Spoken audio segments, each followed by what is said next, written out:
Am 1.6.2023 wurde die Meta Quest 3 angekündigt und seitdem fragen sich viele VR-Interessierte und Pico 4-Besitzer, ob sich der Umstieg wohl lohnen wird. Heute vergleiche ich ausführlich die Quest 3 mit der Pico 4, um euch einen möglichst neutralen Eindruck zu geben, mit welcher Verbesserung ihr bei dem Upgrade rechnen könnt. Interessiert ihr euch für weitere Headset-Vergleiche wie beispielsweise Quest 2 vs Pico 4 oder Quest 3 vs Quest Pro und vs Quest 2? Dann schaut doch mal in diese Infokarte oder bleibt bis zum Ende dran. Dort verlinke ich euch eine Playlist mit weiteren spannenden Headset-Vergleichen. Hierbei handelt es sich natürlich nur um meine Meinung, die ich euch aber ausführlich erläutern werde. Seht ihr das Ganze anders, dann ist das absolut in Ordnung. Ich bin dann sehr gespannt, von eurer Meinung zu lesen. Schreibt sie mir doch einfach in die Kommentare. Wollt ihr immer als Erster erfahren, wenn es einen neuen Headset-Vergleich gibt? Dann abonniert die Zockstube und macht das Glöckchen an. Und jetzt verschwenden wir keine Zeit und legen los. Viel Spaß!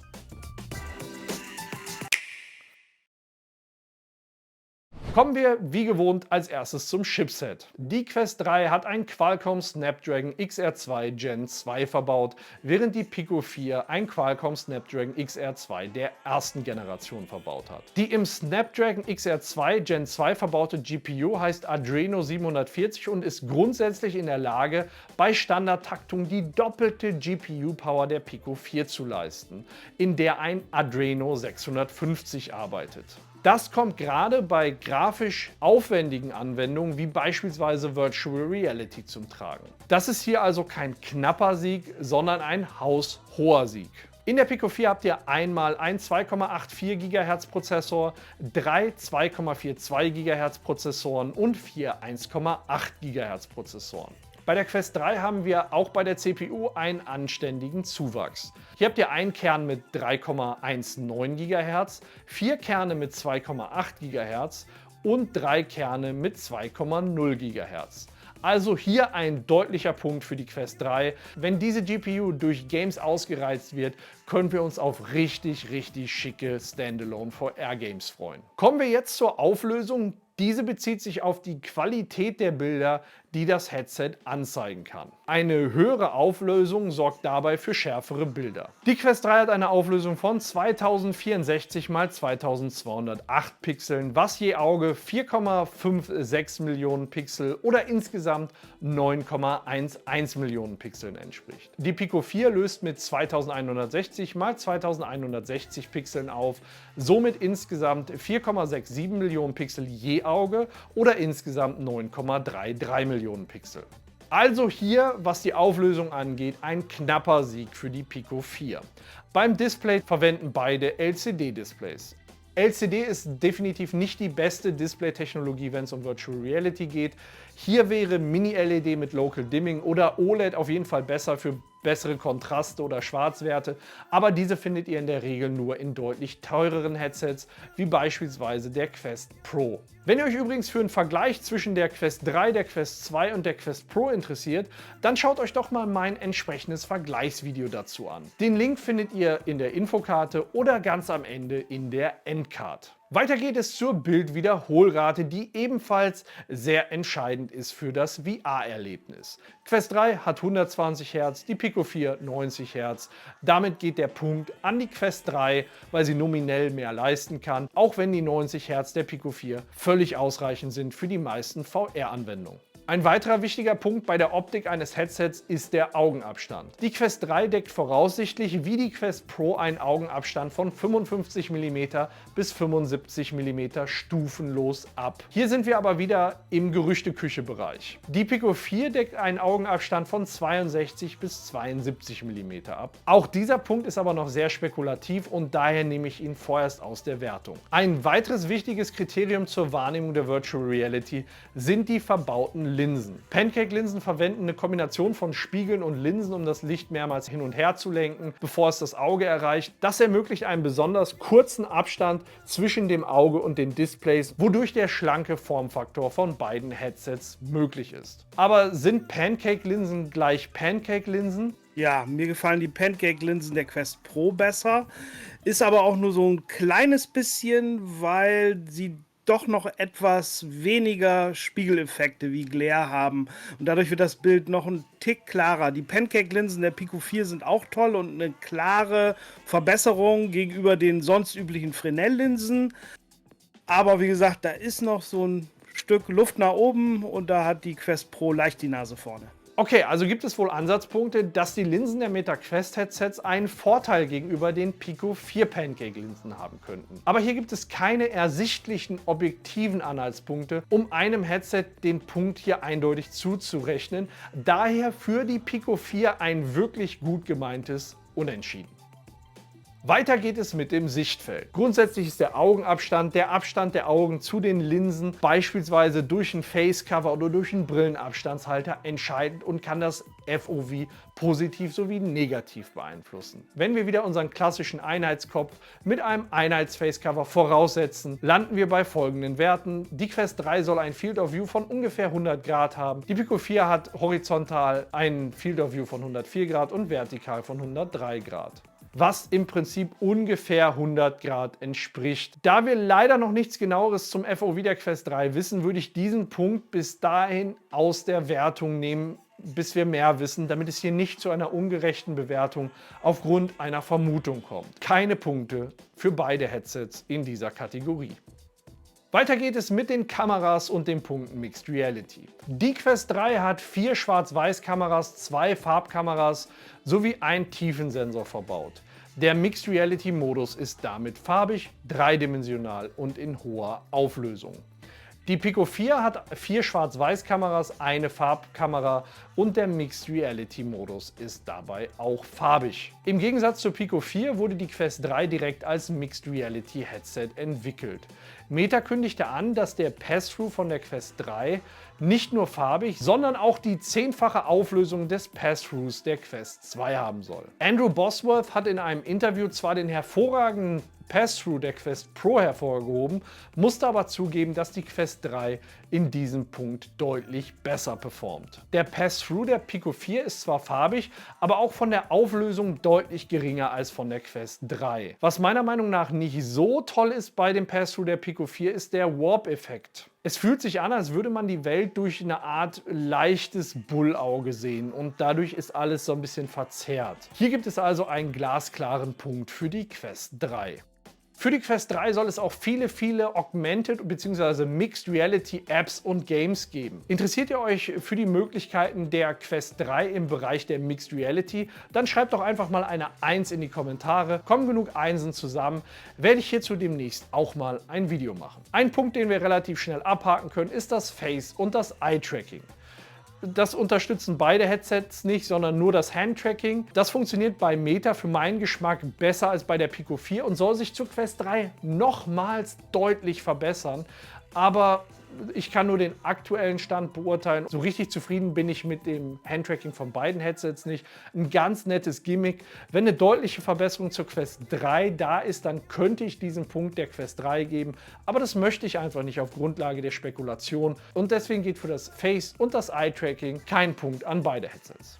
Als nächstes kommen wir zu den Anschlüssen und der Konnektivität. Die Quest 3 wird natürlich über Bluetooth verfügen, aber im Moment unklar in welcher Variante. Wi-Fi 6 ist wahrscheinlich, USB-C und ein Klinkenanschluss sowie die Möglichkeit, die Quest 2 wireless über eine Ladeschale aufzuladen. Die Pico 4 verfügt über Bluetooth 5.1, Wi-Fi 6, USB-C und keinen Klinkenanschluss. Also größtenteils auf Augenhöhe, wenn man mal den Klinkenanschluss der Quest 3 und die Wireless-Lademöglichkeit sieht. Was mich aber wirklich bei der Pico 4 stört, ist der Klinkenanschluss. Zwar gibt es einen Adapter, aber dann hat man wieder mehr Rumgefummel am Headset und es will auch einfach nicht in meinen Kopf, warum Pico gerade daran gespart hat. Deswegen hier zwar knapp, aber wegen des vorhandenen Klinkenanschlusses ein gerechtfertigter Punkt für die Quest 3. Auch wenn es sich grundsätzlich um Standalone-Headsets handelt, kann man diese auch in Kombination mit einem PC zum Zocken von Steam VR-Games wie beispielsweise Half-Life Alyx nutzen. Während die Quest 3 mit dem ausgereiften Link und Airlink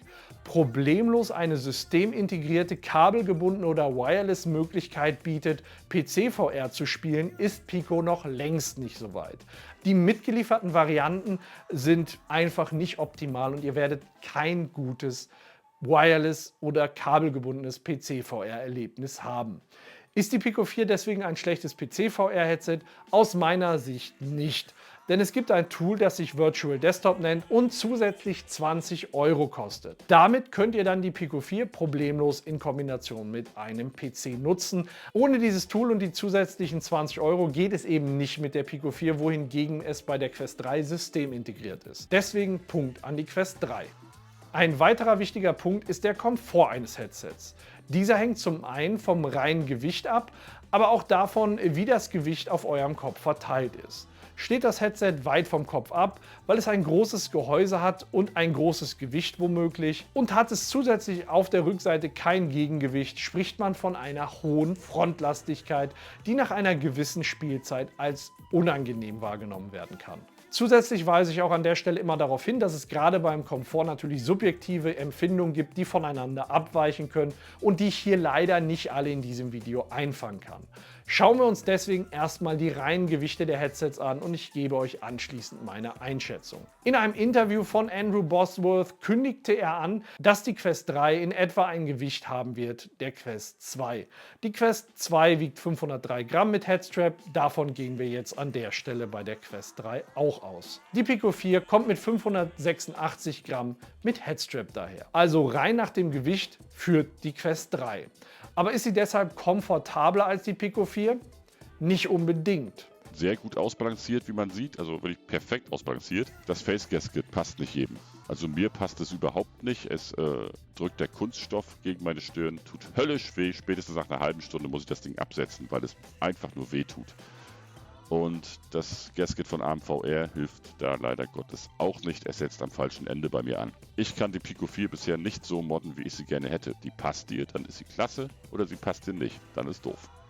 Damit geht der Punkt des Komforts aufgrund der Balance an die Pico 4, auch wenn ich bei meiner Kopfform feststellen musste, dass es sowohl am Hinterkopf als auch am Facecover relativ schnell angefangen hat, unangenehm zu drücken. Das ist aber, wie ich gesagt habe, eine subjektive Empfindung von mir, die sich nicht mit allen anderen deckt, also deswegen Punkt für die Pico 4. Um den Komfort der Quest 3 zu erhöhen, könnte es ähnlich wie bei der Quest 2 auch die Möglichkeit von Zubehör geben, wie Headstraps vom Meta selbst oder von Drittherstellern, die einfach den Komfort oder die Akkulaufzeit erhöhen können. Der Technikchef von Meta, Andrew Bosworth, hat allerdings in einem Interview geäußert, dass die Modifizierbarkeit der Quest 3 nicht Hauptaugenmerk bei der Entwicklung war. Daher ist der Umfang der Modifizierbarkeit der Meta Quest 3 aktuell noch unklar. Es scheint aber sehr wahrscheinlich, dass die Modifizierbarkeit und eine dadurch bedingte Komforterhöhung im selben Umfang wie bei der Quest 2 möglich sein wird. Und aus Fairnessgründen, weil wir hierzu noch nichts Genaueres wissen, lassen wir diesen Punkt aus der Wertung.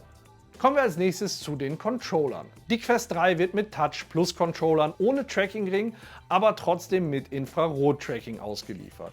Zudem gibt es die True Touch Haptik, die ein differenziertes und hochwertiges Vibrationsmuster erzeugen kann. Genutzt wird hier voraussichtlich eine wechselbare Zweifach-A-Batterie. In die Pico 4 Controller könnt ihr zwei Zweifach-A-Batterien einlegen. Die Knöpfe und die Tracking-Ringe sind etwas anders angeordnet als bei den Quest 3 Controllern. Wenn man mal subjektive Elemente wie Tragekomfort der Controller ausblendet, die wir ohnehin bei den Quest 3 Controllern noch nicht definitiv beurteilen können, sondern davon ausgehen können, dass es ähnlich wie bei den Quest 2 Controllern sein wird, bleibt im Wesentlichen auch hier das Tracking und das Vibrationsfeedback als Beurteilungskriterien. Wie gesagt, Erfahrungswerte zu den Touch Plus Controllern haben wir noch nicht, aber durch die Kombination aus Hand- und Controller-Tracking sollte die Tracking-Qualität weiterhin hoch bleiben. Durch die True Touch Haptik haben die Touch Plus Controller meiner Meinung nach am Ende aber die Nase vorn. Allerdings muss man dazu sagen, bei der Qualität des Trackings und des Feedbacks werden beide Controller wahrscheinlich nicht an den Touch Pro Controllern von Meta oder den PSVR 2 Controllern vorbeikommen. Aber wegen der genannten Punkte auf jeden Fall ein Plus für die Quest 3 Controller. Lasst uns einen weiteren wichtigen Punkt betrachten, nämlich das Ökosystem. Meta hat in diesem Bereich beachtliche Leistungen erbracht, indem es jahrelang die Spieleentwicklung unterstützt und Entwicklerteams aufgekauft hat.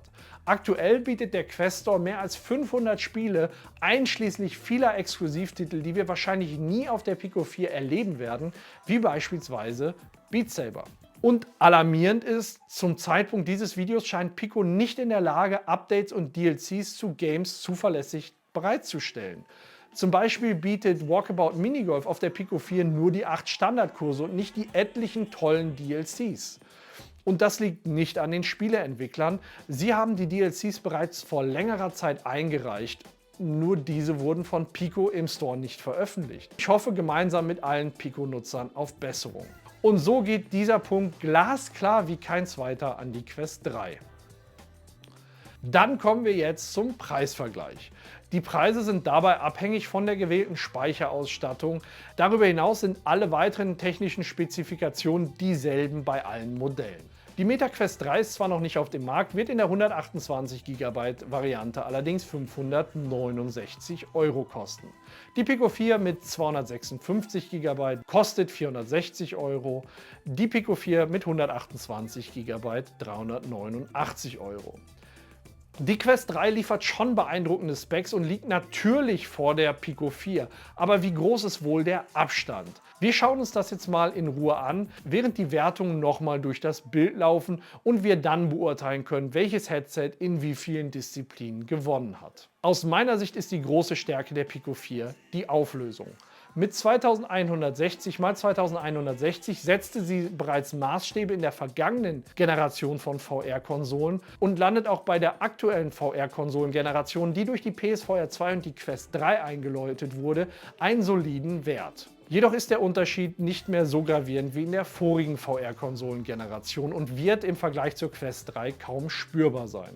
Zudem wird die Pico 4 diese Auflösung überhaupt nicht im Standalone-Betrieb berechnen können, da der verbaute Chip nicht in der Lage ist, zwei 2K-Bilder mit 90 Bildern pro Sekunde zu berechnen.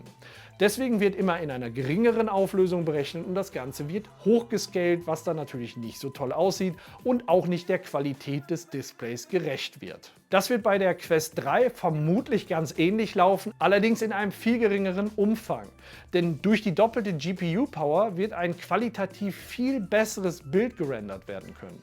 Dadurch kommen zwar standardmäßig nicht mehr Details ins Spiel oder die Texturen werden verbessert, aber es wird viel schärfer und besser aussehen. Den Vorsprung, den Pico 4 noch bei der Auflösung gegenüber der Quest 2 im PC-VR-Gaming hatte, ist außerdem nicht mehr vorhanden. Zudem werdet ihr im Standalone-Bereich der Pico 4 das deutlich schlechtere Ökosystem bemerken. Und wer nicht bereit ist, mehr Geld für den Einstieg in die Virtual Reality zu bezahlen, für den gibt es sogar zum Stand dieses Videos eine günstigere Einstiegsmöglichkeit in die Virtual Reality als die Pico 4. Nämlich die Quest 2, die je nach Speicherausstattung bis zu 60 € weniger kostet als die Pico 4. Insbesondere wenn ihr nicht auf der Suche nach einem PC-VR-Headset, sondern einem Standalone-Gerät seid, was denke ich mal die meisten Leute sein dürfen, empfehle ich euch mein Vergleichsvideo der Quest 2 zur Pico 4, das ihr gleich auch in der Endcard verlinkt bekommt. Ansonsten besteht nämlich das Risiko, dass ihr euch ein Gerät kauft, was gar nicht zu eurem speziellen Anwendungsbereich passt. Und im Bereich Standalone hat MetaQuest einfach meilenweit die Nase vorn. Abschließend, im Bereich PC-VR werden die Quest 3 und die Pico 4 von der Bildqualität auf Augenhöhe spielen. Im Bereich Standalone Gaming ist die Quest 3 der Pico 4 haushoch überlegen und das, obwohl die Pico 4 noch nicht einmal ein Jahr auf dem Markt ist. Ich möchte nicht der Spielverderber sein, das war aber ehrlich gesagt zu erwarten, wird aber vermutlich trotzdem viele Nutzer enttäuschen, die sich euphorisch eine Pico 4 geholt haben, in der Hoffnung, eine super Gaming-Maschine für Standalone VR zu haben. Aber welche Meinung habt ihr? Schreibt es mir doch in die Kommentare, ich bin sehr gespannt von euch zu lesen. Hat euch dieses Video gefallen oder geholfen, dann lasst mir doch ein Däumchen oben da. Auf der rechten Seite findet ihr wie versprochen meine weiteren Vergleichsvideos zwischen spannenden Virtual Reality Headsets. Das Video auf der linken Seite wird euch vom allmächtigen YouTube-Algorithmus vorgeschlagen. Vielen Dank für eure Däumchen, eure Kommentare und vielen Dank auch an meine Patreons, die mich finanziell unterstützen und damit Videos wie dieses überhaupt erst möglich machen.